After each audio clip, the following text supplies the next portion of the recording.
Guys, nandito kami ngayon. Gusto namin tikman yung Paris Overload. Kasama ko ito si Sir Soriano at saka si Sir Makalalat. Yan. Nandito kami ngayon sa Diwata Paris Overload. Gusto namin masubukan. Gusto namin matikman. Dito kami. Madami rin talaga ang tao dito. Saan kaya dito si Diwata? Tingnan natin kung saan ito banda si Diwata. Okay guys, ang tabayanan nyo.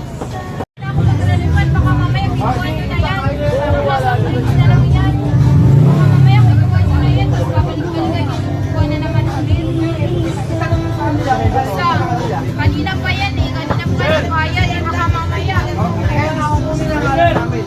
Hoy, kanina! Kumana pa sa inyo ka kanina pa ako pabalik-balik na to. Tapos, nare-refund ulit. Parang nagkakagulo na dito sa Diwata Paris Overload. Nare-refund ko yan, 140, hindi 700.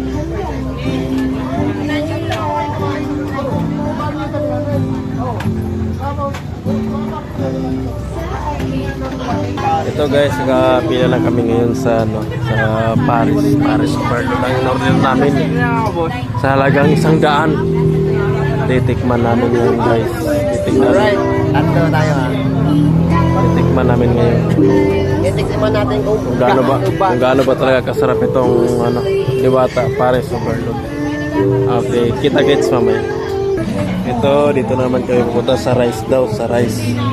Ayan, dito na kami. So, parang wala ata ngayon si Diwata guys. Wala guys. Rice pa lang yan guys ha. Karne pa lang yan at saka rice. Wala pa yung sabaw. Wala pa yung sabaw. Sabaw at saka yung soft drinks. Okay guys, mamaya naman. sama po.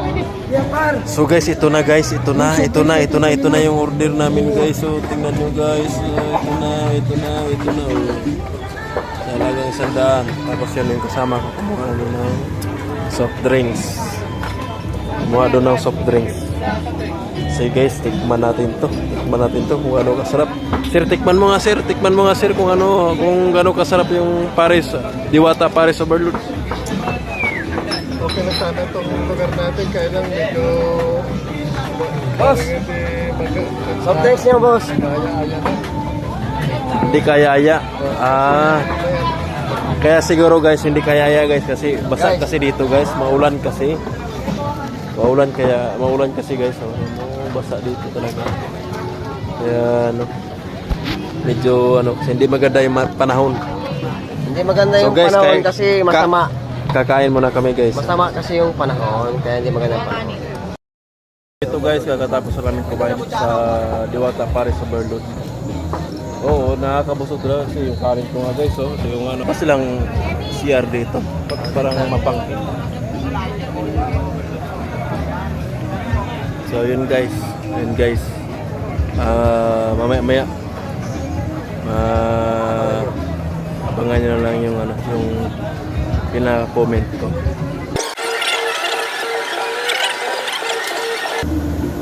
Kumbaga, tiyanggihin lang ito eh. Parang tiyanggi nga lang siya. Kumbaga guys, tiyanggihin lang yan. Diba? Sir, parang tiyanggi lang siya sir. Kumbaga guys, tiyanggihin lang yan. Sikat lang eh. Pero, marami pang tatanong. Pero lahat naman tayo kung sino makakasubok ito kumain. Siguro may mga negative comments naman kayo. Correct. Meron din kayo mga positive comments. Meron din, hindi rin mawawala yung mga negative comments. Meron talaga. Tapos na kami kumain dito sa Diwata Paris Overload. Dito na kami, paalis na kami. Ano nangyari sa kasi? Si Sir, yan, si Sir Mac, si Sir Surya.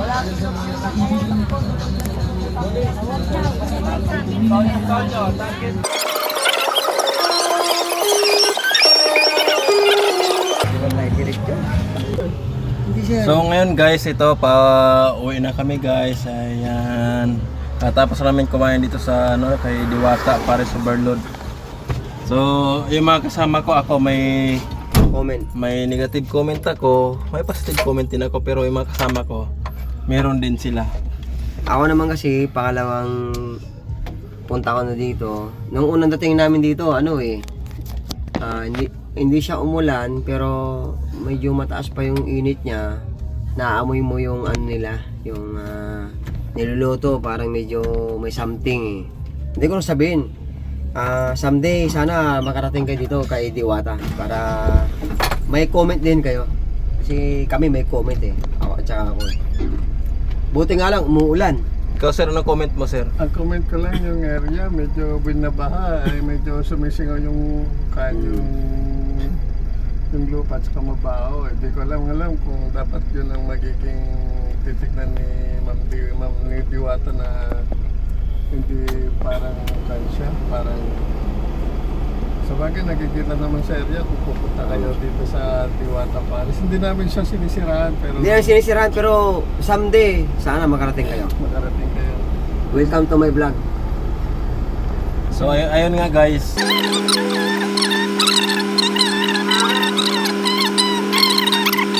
Guys, parang wala siyang baga, yung iba siguro naiihi na dito na lang umiihi kaya maamoy mo mapanghi. Tsaka basta kung guys, kung makapunta kayo dito, hindi naman ako sana iniran. Di ba tayo perfect ng tao eh? Hindi naman tayo sa kulang pa siya sa siguro kasi dahil nga hindi niya talaga ito area, kaya hindi niya ito mapaganda. Pero ganun lang siguro. Pero kung sarili na siguro talaga ito na na area, pwede pa niya itong pagandahin pa. So ayun guys. Okay, maraming salamat sa inyo. Sumubok lang kami dito na na kumain kasama ko yung mga senior ko. Okay naman, ayos. Maraming salamat guys sa panonood niyo. Ayun, thank you. Bye-bye. God bless sa ating lahat. Sana sumubok rin kayo dito na pumunta. Thank you.